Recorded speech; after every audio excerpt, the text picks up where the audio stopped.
പഠിച്ചുകൊണ്ടിരിക്കുന്നവരും PG പഠിച്ച് കഴിഞ്ഞ് ജോലിയിലേക്ക് പ്രവേശിക്കാൻ നോക്കി നിൽക്കുന്നവരായിട്ടുള്ളവർക്കൊക്കെ വേണ്ടിയിട്ട് ഈ കോഴ്സ് എൻട്രി വീണ്ടും ലോഞ്ച് ചെയ്യാണ്. നമസ്കാരം. ആരാണ് ഫോറൻസിക് സയൻറ്റിഫിക് ഓഫീസർ അല്ലെങ്കിൽ ഫോറൻസിക് സയൻറ്റിഫിക് ഓഫീസർ എന്ന് പറയുന്ന തസ്തികകളിലേക്ക് ആർക്കൊക്കെയാണ് ജോലി സാധ്യതകളുള്ളത്, അത് ഏതൊക്കെ വിഷയങ്ങൾ പഠിച്ചവർക്ക് സാധ്യതകളുണ്ട്, ഇതൊക്കെയാണ് നമ്മൾ ഇന്ന് വിശദമായി ഡിസ്കസ് ചെയ്യാനായിട്ട് പോകുന്നത്. ഈ ജോലിയുടെ സ്വഭാവം എന്താണെന്നുള്ളതൊക്കെയാണ്.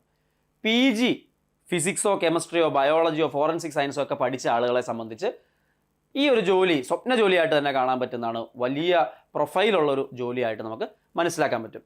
3 വർഷത്തിലൊരിക്കൽ നോട്ടിഫിക്കേഷൻ വരുന്ന, 3 വർഷത്തിലൊരിക്കൽ പരീക്ഷ നടക്കുന്ന ഈ ജോലിയെക്കുറിച്ച് വളരെ വിശദമായിട്ട് നമുക്ക് ഡിസ്കസ് ചെയ്യാം.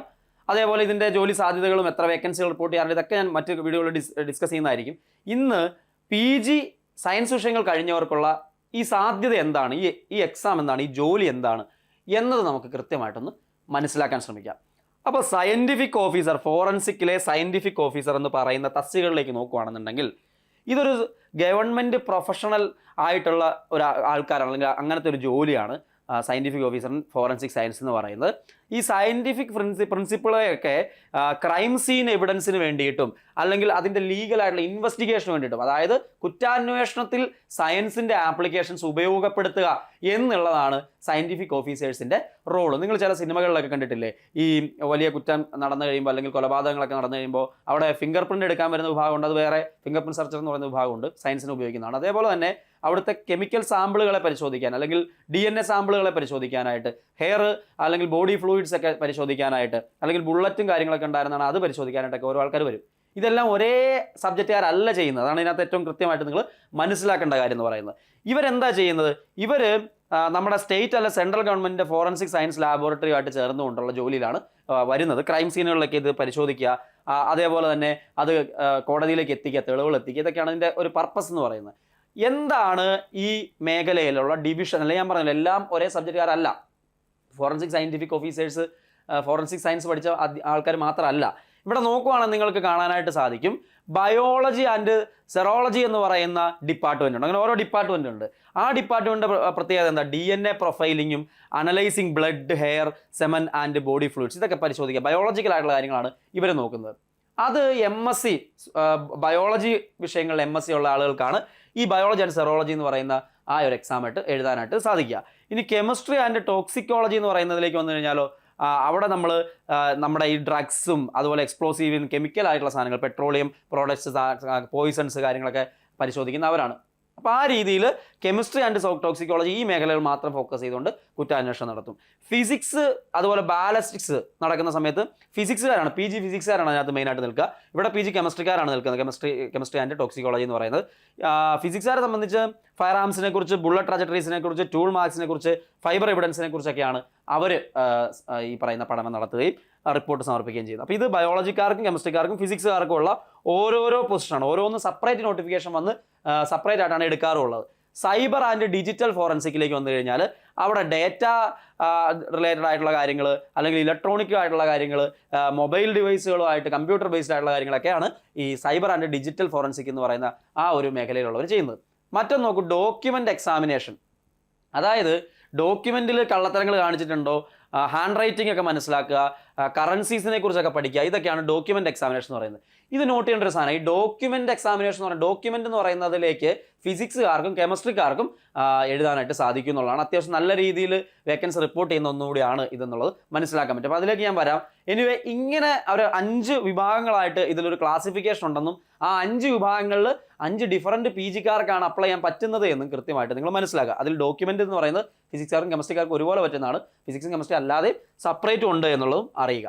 ഇനി എന്തൊക്കെയാണ് കീ ജോബ് റെസ്പോൺസിബിലിറ്റീസ് എന്ന് പറയുന്നത്?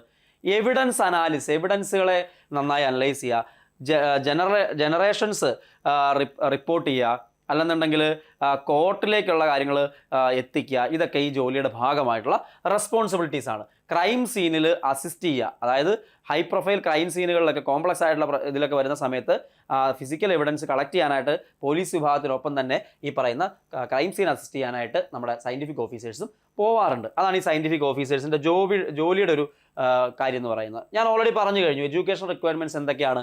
മാസ്റ്റേഴ്സ് ഡിഗ്രി ഏതിലൊക്കെയാണ് നോക്കിയാൽ കെമിസ്ട്രിക്കാർക്കും ഫിസിക്സുകാർക്കും അതായത് തസ്തികകളിലേക്ക്. അതുപോലെ ഡോക്യുമെന്റിലും കെമിസ്ട്രിയും ഫിസിക്സും ആണ് വരിക.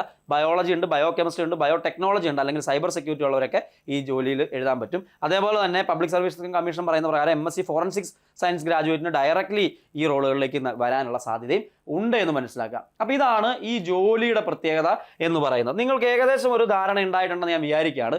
ഇത് PG ആണ് ഇതിൻ്റെ വിഷയത്തിനകത്ത് വരുന്നത് നിങ്ങൾക്ക് ഓൾറെഡി കണ്ടല്ലോ. അപ്പോൾ നിങ്ങൾ PG സബ്ജക്റ്റ് പഠിച്ച വിഷയങ്ങളെ ഡെപ്തിൽ ഒരു MCQ പരീക്ഷ എഴുതുന്ന രീതിയിലേക്ക് പഠിച്ച് കൃത്യമായ പ്ലാനോടുകൂടി പഠിച്ച് റാങ്ക് ലിസ്റ്റിൻ്റെ ടോപ്പിലെത്തുമ്പോഴാണ് ഈ ജോലിയിലേക്ക് കയറാൻ നിങ്ങൾക്ക് സാധിക്കുക. ഇപ്പോൾ ഹൈ പ്രൊഫൈൽ ഒരു ജോലിയാണ്, സ്റ്റേറ്റ് ലെവലുള്ളൊരു ലിസ്റ്റാണ് എന്നുള്ളത് കൊണ്ട് തന്നെ നിങ്ങൾ ഒരുപാട് പേര് PG പഠിച്ചവർക്ക് മാത്രമേ ഇത് എഴുതാൻ പറ്റുള്ളൂ.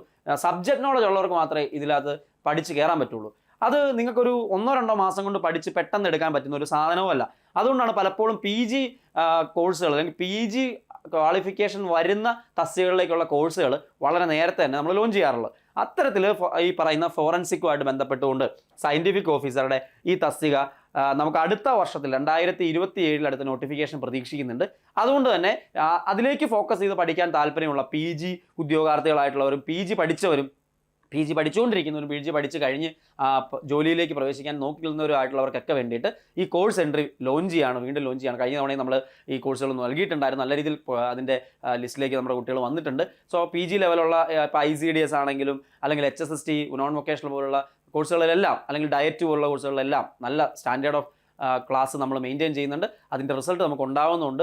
ICDSൻ്റെ ഒക്കെ കോഴ്സുകളിൽ നിങ്ങൾ നോക്കുകയാണെങ്കിൽ ആദ്യ 10ൽ 7 റാങ്കും എൻട്രിക്കായിരുന്നു എന്നുള്ളത് കാണാൻ പറ്റും. അതുകൊണ്ട് സയൻറ്റിഫിക് ഓഫീസർ ഫോക്കസ് ചെയ്ത് പഠിക്കുന്നവരാണ്, വളരെ നേരത്തെ തന്നെ പഠനം ആരംഭിക്കാൻ നിങ്ങൾ ആഗ്രഹിക്കുന്നുണ്ടെങ്കിൽ എത്രയും പെട്ടെന്ന് ഈ കോഴ്സിനെ കുറിച്ച് അറിയാനായിട്ട് എൻട്രിയിൽ കോൺടാക്ട് ചെയ്യുക. സോ കൂടുതൽ വിവരങ്ങൾ അറിയാനായിട്ട് എൻട്രി ആയിട്ട് എത്രയും പെട്ടെന്ന് കോൺടാക്ട് ചെയ്യുക. ഈ കോഴ്സ് നമ്മൾ ലോഞ്ച് ചെയ്യാണ്, സയൻറ്റിഫിക് ഓഫീസറുടെ കോഴ്സ് വീണ്ടും ലോഞ്ച് ചെയ്യാണ്. 1 വർഷത്തിനപ്പുറം നോട്ടിഫിക്കേഷൻ പ്രതീക്ഷിക്കുന്ന ഒരു തസ്തികയാണ്. തീർച്ചയായിട്ടും ഒരു സ്വപ്ന ജോലിയിലേക്ക് എത്താൻ ആഗ്രഹം ഉണ്ടെന്നുണ്ടെങ്കിൽ എൻട്രി നിങ്ങളുടെ കൂടെ ഉണ്ടാവും. വീണ്ടും കാണാം. കൂടുതൽ ഡീറ്റെയിൽസ് ഇതിൻ്റെ നിലവിലത്തെ തസ്തികകളുടെ കാര്യങ്ങൾ അല്ലെങ്കിൽ എത്ര പേർക്ക് ജോലി കിട്ടിയിട്ടുണ്ട് ഇതിനെക്കുറിച്ചൊക്കെ ഞാൻ വളരെ ഡീറ്റെയിൽ ആയിട്ട് മറ്റൊരു വീഡിയോയിൽ നിങ്ങളോട് ഡിസ്കസ് ചെയ്യുന്നതായിരിക്കും. വീണ്ടും കാണാം. എല്ലാവർക്കും നന്ദി.